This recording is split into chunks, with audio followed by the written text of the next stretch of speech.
It's 2021, I wanna get text, but I never wanna text back. Fuck, man, I'm 2020 done. Hello， 大家你哋好嗎？喺屋企休息一段時間，又接到公司任務，我又返迪拜啦，開始繞住地球飛啦。成日有人話羨慕我哋可以全世界飛，有機會去到世界上好隱秘嘅角落，欣賞世界好壯麗嘅景觀同奇妙人文風貌。不過離開屋企都係有好多唔方便嘅地方，比如護膚理眾女生嘅大件事，我嘅電子姊妹都知道，我經常去 YM 做皮膚護理。但係我要去嗰度線下做皮膚護理，真係非常唔方便，所以你賜我帶埋一個新伙伴，雅萌 IPL Clearsat 美容儀，時差混亂，長途飛行，仲有乾燥嘅機艙空氣同強烈紫外線對皮膚嘅挑戰，蠟黃暗淡跨臉，真係唔可以只靠敷面膜解決，我非常需要一個方便、多功能又可以快速起效嘅美容儀。關注我嘅寶貝們都知道，我真係一個美容儀獵人，各種單項功能美容儀我都買過，但係出差嗰陣全效功能真係太重要啦。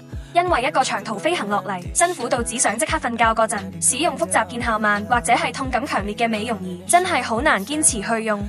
你次帶來嘅雅萌 IPL 係我去香港嗰陣買到嘅，好啦，咁都算我工作福利之一啦。你部機器集合5大脈衝光技術，聽講係卡戴珊護膚同款，日常護膚都會用 daily 模式做一下面，再係手臂同手上用你個模式，堅持落嚟效果都好明顯。我前段時間喺非洲大草原，雖然玩得超級開心，但係翻來發現我嘅手指、關節、手爪、膝頭、腳背全部都曬黑，跟住我日日喺手臂同手上用 daily 模式，效果都係幾明顯。喺飛機上服務客人，手黑黑都係好尷尬。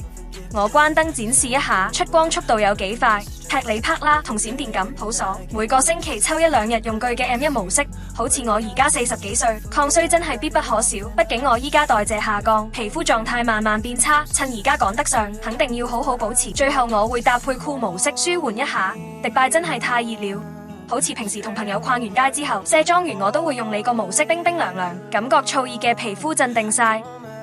其他模式我都根據最近皮膚狀態利用起身，充分榨乾具嘅價值。M2 模式細膩無孔，我一般上妝前使用，會讓妝面更加服帖自然。係頻繁飛行氣候差異較大嗰陣，皮膚會特別敏感。我會用 M3 模式。M4 主要係我長時間喺中東，太陽比較大，塊面會有少少曬斑，佢就可以上場啦。全部做晒之後，再敷個面膜鞏固一下，護理得差不多。聯繫係迪拜嘅朋友話佢知帶咗你部，佢都被種草美容儀，因為佢之前講過，而家迪拜好多朋友都去香港買咗你部機，咁我而家準備去見我朋友啦。今日就咁啦，我哋下次見啦，拜拜。